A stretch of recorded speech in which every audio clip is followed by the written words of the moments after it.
بسم اللہ الرحمن الرحیم۔ آج کی ٹاپک ہے ایک کتب کی بخشش کا واقعہ۔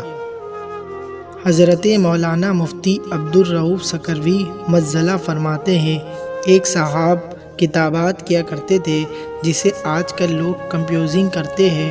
وہ پرانے زمانے کے کتب تھے۔ ان کا ایک عجیب معمول تھا کہ انہوں نے صرف درود شریف لکھنے کے لیے ایک کاپی بنائی ہوئی تھی، اور وہ روزانہ جب صبح سویرے کتابات کرنے کے لیے بیٹھتے تو کتابات کرنے سے پہلے اس کاپی میں فن کتاب کی روشنی میں ایک بہت ہی خوبصورت درود شریف لکھتے تھے۔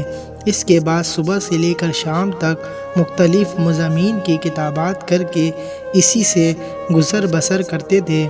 ان کی ساری زندگی اسی میں گزر گئی۔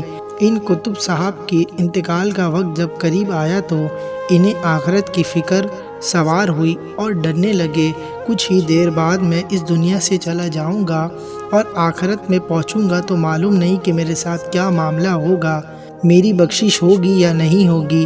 اسی دوران ایک مجذوب ان کے گھر کے پاس سے گزرا اور اس سے کہا، ارے تو آخرت سے کیوں گھبراتا ہے؟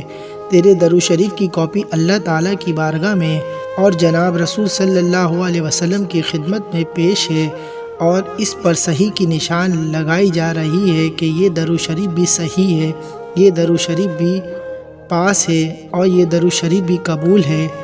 وہاں تو صحیح کی نشانات لگ رہی ہے اور تو گھبرا رہا ہے۔